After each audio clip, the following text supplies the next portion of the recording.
Olá, meus amores, vamos começar mais uma aula de português, né? Essa aula de português vocês vão desenvolver no caderno, tá? Então, primeiramente, nesse primeiro momento, vocês vão pegar e daqui a pouquinho, depois que a tia fazer a leitura das questões propostas para a aula de hoje, vocês vão pausar a aula, né? Registrar as questões no caderno de português, responder essas questões e retornam à videoaula para fazer a correção dessas atividades propostas, ok? A primeira questão que eu estou propondo para vocês vão copiar, né? Questão de número 1, lembrando que nós estamos na aula de quinta-feira, dia 3/12/2020. Primeira questão, marque a alternativa em que a classificação do sujeito está correta. Lembra que nós vimos que o sujeito ele pode ser classificado em cinco formas diferentes. O sujeito ele pode ser sujeito simples, sujeito composto, sujeito desinicial, sujeito indeterminado ou sujeito inexistente, né? Então, aqui dentro do parênteses de cada frase tem a classificação. Se estiver correta a classificação, de acordo com a frase, você marca um xizinho, ok? Vamos lá. Na primeira frase, na letra A, Maradona foi um grande jogador, né? Fala que o sujeito dessa frase ele é composto. Você vai pegar e analisar e vai marcar se é ou não. Na letra B, eu e ele seremos sempre amigos. Fala que nessa frase nós temos um sujeito inexistente. Na letra C, sou a caçula dos filhos. Fala que a classificação do sujeito é desinicial. Então vocês vão pegar e copiar e analisar qual é a classificação correta do sujeito. Na número 2, está pedindo para que você relacione, né? Você vai colocar A se estiver se referindo a verbos regulares e B se for a definição de verbos irregulares, né? A primeira frase fala que ao serem conjugados não sofre alteração em seu radical.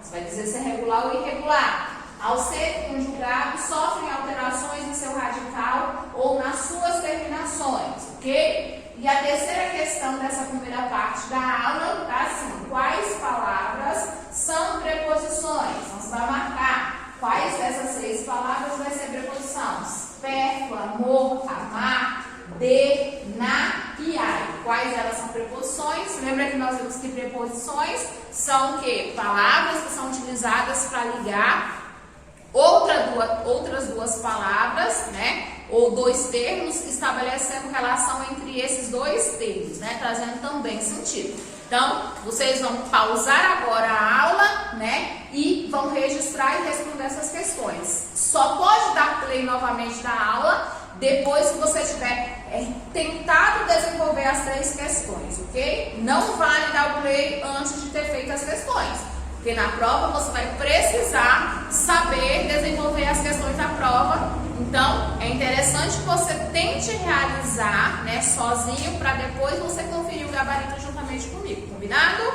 Então, copiem.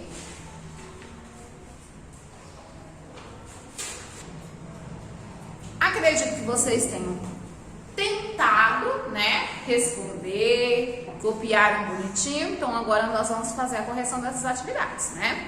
Sei que é um pouquinho complicado, tem que ficar parando, voltando, mas a intenção é que vocês tentem realizar as atividades, né, para treinar, né, para melhorar aquilo que vocês estão aprendendo, né, para pesquisarem, né? Então, não adianta só a tia fazer a correção das atividades e você copiar, se você não souber desenvolver sozinho as atividades que foram passadas também, né? Então, a gente tem que tentar, ao menos, responder de acordo com aquilo que nós aprendemos, né?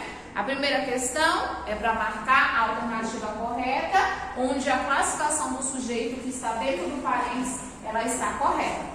Na primeira frase, Maradona foi um grande jogador, né? Para a gente analisar se a classificação está correta, primeira coisa é o quê? Identificar qual é o sujeito dessa oração. Quando eu falo aqui, ó, Maradona foi um grande jogador, nós temos o quê? Nós estamos declarando alguma coisa, né? A gente tem que identificar sobre quem a gente está declarando algo, está informando alguma coisa.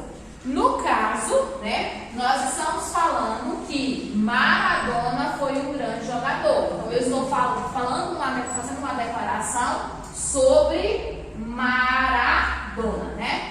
Maradona foi um jogador argentino, né, que morreu recentemente. Ele teve grande contribuição para a história do futebol, né, futebol argentino, né. Então, Maradona é o sujeito dessa minha oração. Esse sujeito é formado só por uma palavra principal. Então, se eu só tenho uma palavra principal, esse sujeito ele vai ser um sujeito composto? Não, né? Isso aqui não é um sujeito composto. Eu vou colocar um Ezinho aqui, ó. O sujeito ele vai ser o quê? Simples, né? Eu vou ter um sujeito simples. Por isso está errado, então eu não posso marcar essa frase. Então, letra A não é a alternativa que eu quero. Na letra B tem assim, ó. Eu e ele seremos sempre amigos. De quem que eu estou declarando alguma coisa? Eu e ele. Eu e ele é o quê? O sujeito da minha oração. Essa oração ela é formada pelo sujeito eu e ele, né? E seremos grandes amigos já vai ser o predicado. No sujeito eu tenho duas palavras principais. Eu tenho a palavra eu, a palavra ele, que funciona como núcleo do meu sujeito. Então, se eu tenho duas palavras, né, no caso dessa frase, como núcleo do sujeito, esse sujeito ele vai ser classificado como sujeito o quê? Composto. Então, significa que essa frase é que a classificação do sujeito aqui está errada. Não é um sujeito inexistente. Porque para ser um sujeito inexistente, significa que a minha oração, eu não posso estar fazendo declaração sobre ninguém. Então, eu vou ter que ter a presença de verbos, o quê? Impessoais, né? Lembra os 4 casos que a gente tem verbo pessoal? Volta lá na apostila, tem que lembrar quais são os verbos impessoais, né? Quando está indicando o fenômeno da natureza, verbos estão conjugados na terceira pessoa do singular, indicando o fenômeno da natureza. O verbo haver, né? Verbo ser, verbo estar, né? Verbo fazer. Tem que lembrar quais são as regras. Então, já não é nem a letra A, nem a letra B. E eu coloquei aqui a justificativa também, né? Porque é interessante que a gente coloque a justificativa para a gente identificar aquilo que está errado. Porque quando a gente identifica aquilo que está errado, também a gente vai aprendendo, né? E na letra C, fala aqui, ó, sou a caçula dos filhos. Está falando que a classificação desse sujeito é desinencial. Primeira coisa, eu tenho o verbo sou, né? De quem é que eu estou falando, declarando alguma coisa? Está expresso aí? Não está escrito, mas está subentendido. Fala que eu sou a caçula dos filhos. Não está escrito na frase, mas eu consigo identificar quem é o sujeito por causa do meu verbo. Então, significa que esse sujeito, ele é desinencial, sim. Então, uma classificação está o quê? Correta. Toda vez que é possível saber quem é o sujeito, mesmo ele não estando escrito na oração, mas pela forma que o verbo foi flexionado, pela forma que o verbo foi conjugado, aí eu posso dizer que esse sujeito ele é desinencial, né? Desinencial, oculto, implícito, subentendido, né? Esses são os nomes que eu posso atribuir ao sujeito desinencial. Então, na questão de número 1, espero que vocês tenham assinalado a letra C como alternativa correta, ok? Vamos prosseguir? Vamos para a segunda questão. A segunda questão, ela já traz a definição de verbo regular e verbo irregular. A gente tem que saber a diferença de um para outro? Temos que saber, né? Fala aqui, vamos lá, na primeira, ao serem conjugados, não sofre alterações no seu radical. Nós estamos falando de quem? Dos verbos o quê? Regulares, ó. Não sofrem alteração no seu radical. Vamos colocar um exemplo aqui? Vou colocar o verbo, ó, cantar. O verbo cantar, vamos colocar aqui, ó, nós cantamos, né? Cantamos. O que acontece? O verbo cantar, o radical é o cante, não é?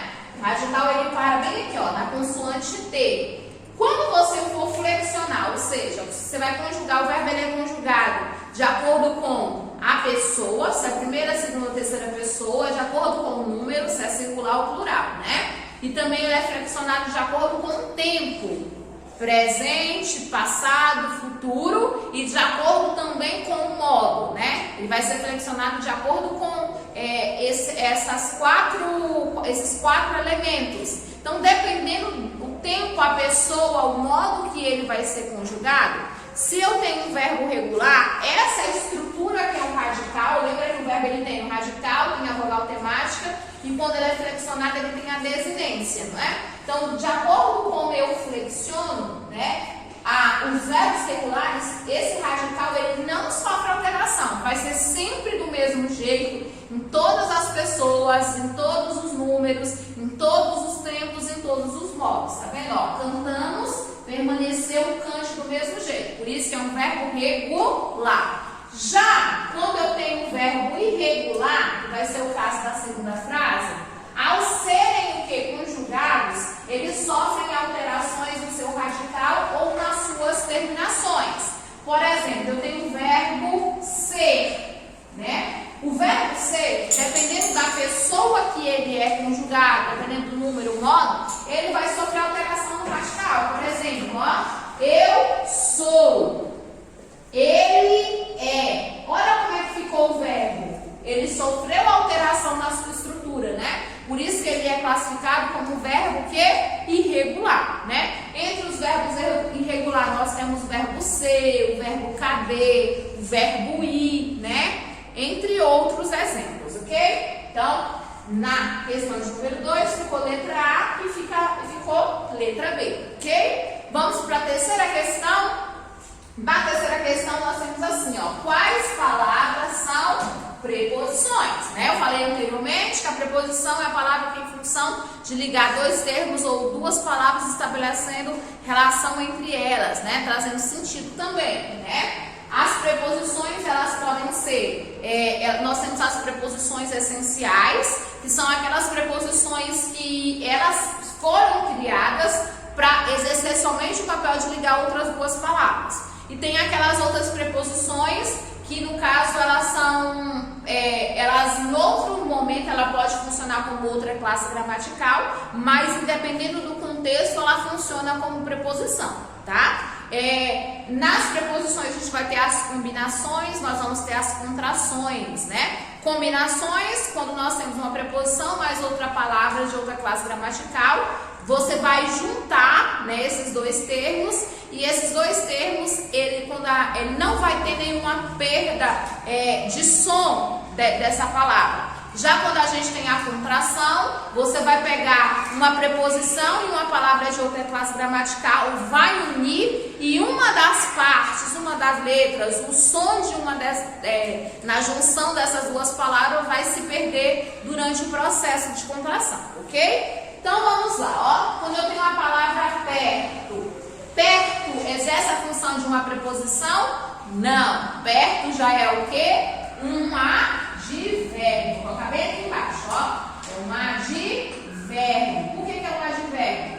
Perto significa que é um advérbio de lugar, né? É uma palavra que é utilizada para modificar um verbo, outro advérbio ou modificar um adjetivo, ok? A palavra amor vai ser uma preposição? Não. A palavra amor é o nome de um sentimento, né? Um nome. Se é um nome, exerce a função de um substantivo, tá? Você pode colocar aí no ladinho para você ir lembrando.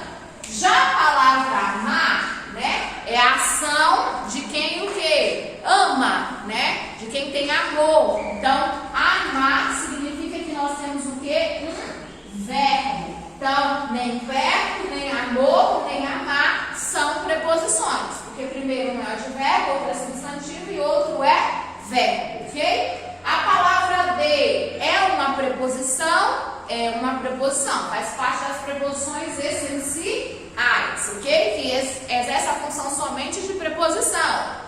A palavra na é uma preposição também? É uma preposição também. Eu vou marcar, ó. Ai, vai ser uma preposição, gente? De acordo com o que a gente estudou?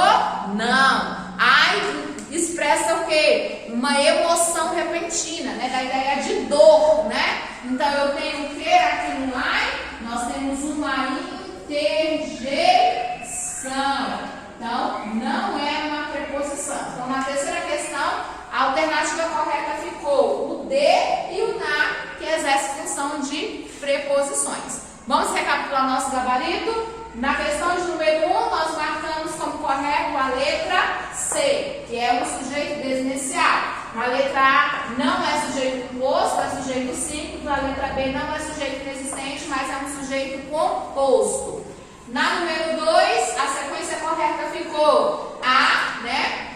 Os verbos que não sofrem alterações no seu radical são chamados de verbos regulares, e os verbos que sofrem alteração no seu radical ou nas suas terminações são chamados de verbos irregulares. Então ficou A e B. E na terceira nós marcamos de e na, que são as nossas preposições, porque perto é um advérbio, amor é um substantivo, amar é um verbo e ai é uma interjeição. Fizemos essa primeira parte, né, da aula. Vamos fazer mais algumas questões para a gente exercitar. Nós vamos fazer mais duas questões exercitando o nosso conteúdo de português, tá? Então vocês vão pegar e vão copiar novamente essas duas questões, vão responder, né? Aí dando uma pausa, né, para copiar e responder, e depois vocês dão play novamente para fazer a correção igual nós fizemos nessas três questões, ok? Combinadinho? Então, a quarta questão, né, vocês vão copiar para pausar e responder. Na frase, nós iremos fazer uma festa maravilhosa no Natal. Vocês vão pegar e vão responder como é classificada a expressão destacada. Né? A expressão destacada iremos fazer. Quando vocês forem copiar, não esqueça de pular, né, as linhas para ficar organizado no seu caderno e 3 linhas para responder, ok? A quinta questão proposta para vocês, qual é a classificação dos advérbios? Então, ó, nós temos advérbio hoje, agora, cuidadosamente, aqui, pouco. Você vai dar a classificação dos advérbios, né? Lembra da classificação? Os advérbios podem ser classificados de 7 formas. Então, você vai dizer qual é a classificação que recebe cada um. Então, pausa, copia e retorna para fazer a correção depois que você responder a atividade, ok? Então, novamente, vocês responderam. Vamos pegar e fazer o quê? A correção, ok? Vamos lá. Na questão de número 4, né, proposta para vocês, tá assim, ó. Nós iremos fazer uma festa maravilhosa no Natal. Eu pedi para que vocês dessem a classificação da expressão destacada, né? Iremos fazer. O iremos fazer, né? Iremos é um verbo, fazer também é um verbo. Né? Então, nós temos o quê? Uma locução verbal. A classificação dessa expressão é o quê? Locução verbal. A locução verbal é quando nós temos a presença de um verbo auxiliar, né? E um verbo principal, tá? Então, ó, o verbo iremos, ele vai ser o verbo, ele é um verbo auxiliar. E o fazer, ele vai funcionar como um verbo principal, tá? O que quer dizer isso? Na locução verbal, o verbo auxiliar, o nome dele já diz, vai ajudar a você o quê? Flexionar, né? A você entender como que está se referindo ao verbo principal, né? Porque o verbo principal, ele vai se encontrar em uma das formas nominais. Ou vai estar no gerúndio, ou vai estar no particípio, ou vai estar no infinitivo.